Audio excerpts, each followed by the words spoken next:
One more final sweep of the room here in Kimball. Probably our best accommodation so far. And now we're heading off to Christchurch for the next 2 days. Everyone's taking pictures of the last accommodation. Right, are we ready?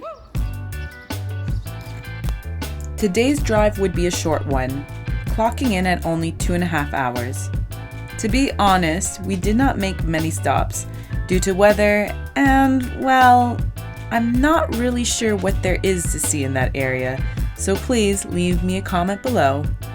Anyways, before we knew it, it was time for coffee.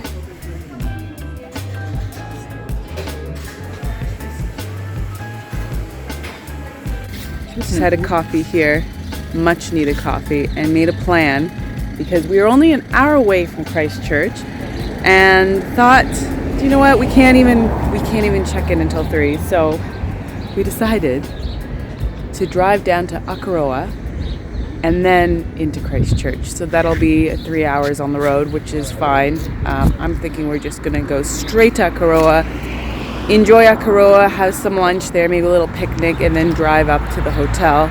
That way we get to see it, and then tomorrow we can just enjoy the city of Christchurch and not drive anywhere and shop and try the cocktail bars.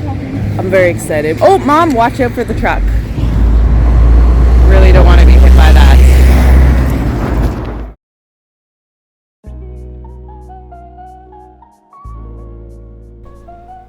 Akaroa is a small town located on the east coast of New Zealand's South Island.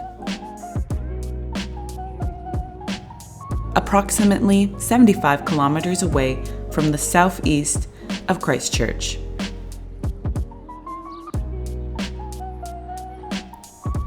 This area was first settled by the Maori people approximately 700 years ago, and later by the English and the French colonization in the 19th century.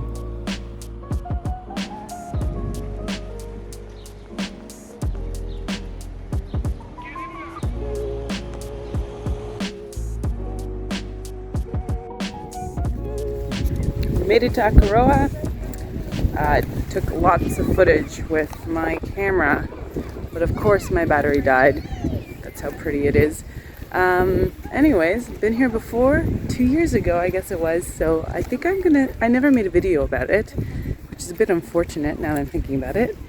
So I think I'm gonna dig into the old records way back in 2021, because it's 2023 now, damn. Anyways, and see if I can find any interesting footage. Maybe I'll insert it into this, but we'll see.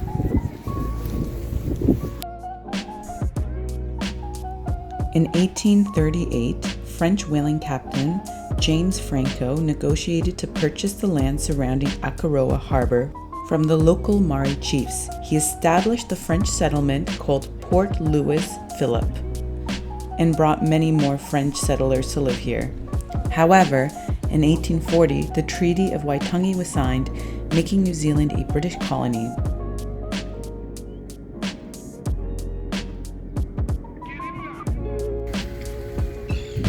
And that is the pier I am talking about. Nevertheless, the British government recognized the French claim to the land, and the settlement became known as Akaroa. Today, visitors to Akaroa can explore the town's French heritage through architecture, cuisine, and culture.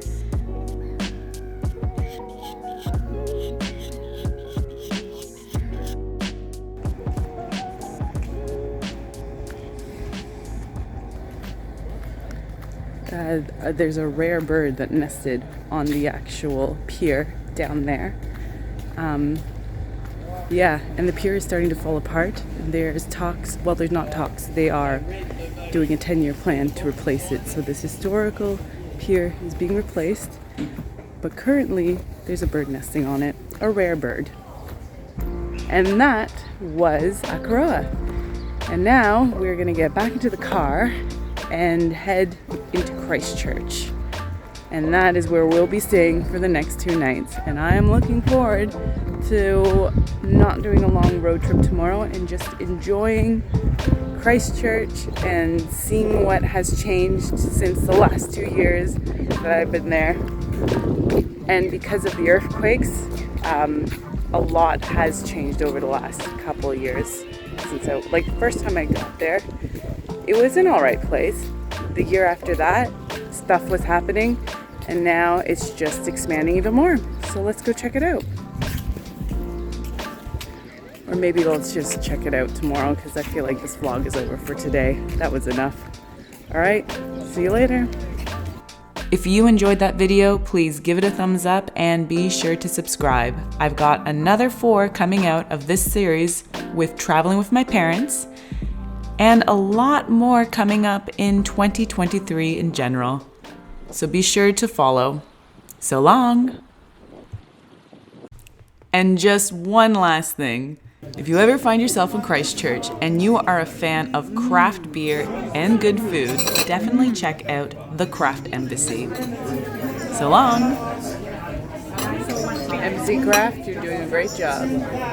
Some good beer and some good eats.